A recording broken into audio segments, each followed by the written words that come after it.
Привет, друзья! Сегодня в Германии и Европе произошло много событий, о которых я хотел бы вам рассказать. В Германии откладывается крупная реформа Бюргергельд, которую так планировал внедрить канцлер Фридрих Мерц со своей черно-красной коалицией. Первоначально ее запуск ожидался, напомню, весной, но подготовка и технические сложности сдвигают эти сроки. В то же время в Германии продолжает обсуждаться реформа армии, но политик Штрак Циммерман предложила, внимание, допускать женщин к обязательным медицинским осмотрам для службы, как и мужчин, чтобы расширить кадры и повысить готовность Бундесвера. За пределами Германии тоже не тихо, Европейский Союз ищет возможности и готов инвестировать в добычу стратегических минералов в Австралии, чтобы укрепить независимость Европы от внешних поставок. Но на этом еще не все. В Германии растет разрыв между пенсиями бедных и богатых граждан, а старость в стране все сильнее зависит от нескольких личных факторов. На международной арене саммит G20 в Йоханнесбурге прошел без ключевых лидеров Соединенных Штатов Америки, Китая и России. При этом Германия использовала эту возможность для продвижения своих инициатив по климату, развитию Африки и добыче стратегических ресурсов. И еще в Германии Саксония-Анхальт идет вперед с развитием водородной экономики, чтобы ускорить технологическое лидерство страны и создать новые рабочие места. Про все эти события кратко расскажу прямо сейчас, буквально за несколько минут. Итак, в Германии откладывается крупная реформа Бюргергельд, которую планировал внедрить канцлер Фридрих Мерц. Изначально она должна была заработать весной, но технические трудности и подготовка программного обеспечения для центров занятости сдвигают эти сроки. Теперь в правительстве говорят, что новая система может заработать не раньше 1 июля. Мерц подчеркивает, цель реформы – сделать выплаты более справедливыми, но при этом стимулировать людей к работе. Отдельные нормы предлагают корректирующие действия, если получатели не выполнят условия центров занятости. Критики отмечают, задержка может снизить доверие к власти и создает дополнительные вопросы для всей Германии, так как миллионы людей ожидают изменений. При этом Мерц уверяет, что правительство делает все, чтобы переход прошел плавно и без перебоев в выплатах. Реформа Бюргергельд все-таки остается одной из ключевых инициатив правительства Фридриха Мерца, и теперь перед Германией стоит важный вопрос, удастся ли внедрить ее в следующем году или откладывать придется снова. Следующая новость одна из самых важных. В Германии обсуждается вопрос службы в армии. Политик Штрак Циммерман из партии свободных демократов предложила допустить женщин к обязательному медицинскому осмотру для военной службы, как это делают и мужчины. Она подчеркнула, цитата, «нет никакой причины отказываться от половины населения». Инициатива Штрак-Циммерман получила поддержку некоторых парламентариев, но вызывает обсуждение в обществе.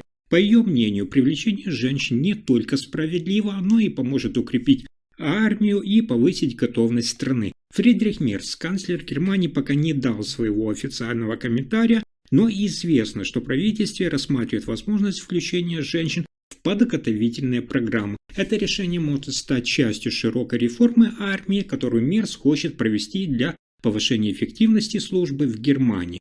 Следующая новость связана с обсуждением как курса Европы, так и особенно курса канцлера Фридриха Мерца.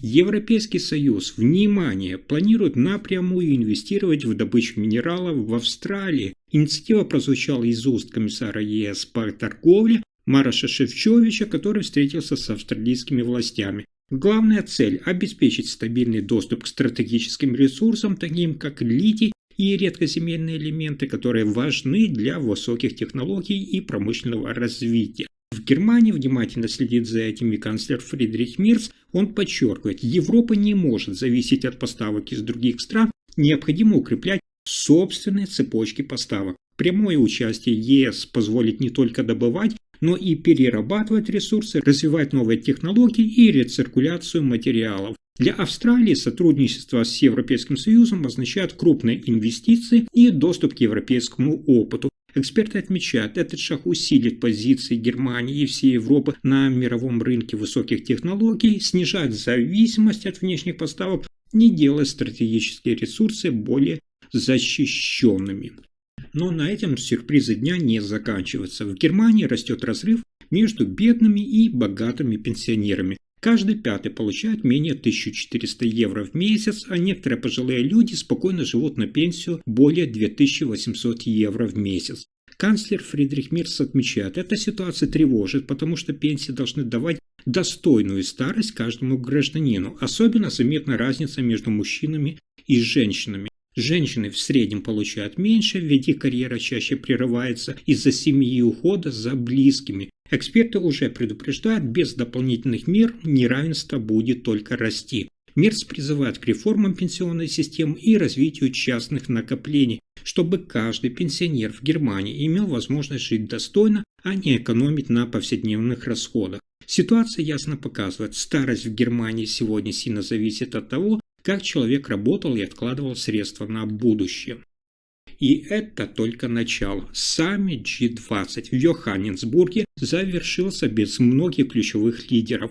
Лидеры Соединенных Штатов Америки, Китая и России, Дональд Трамп, Си Цзиньпинь и Владимир Путин лично не приехали и направили своих представителей. Это сделало переговоры более сложными и потребовало дополнительной координации. Канцлер Германии Фридрих Мерц присутствовал лично и использовал саммит для продвижения инициатив Европы. Германия акцентировала внимание на финансовой поддержке развивающихся стран, экологических проектах и добыче стратегических минералов, важных для высоких технологий и промышленности.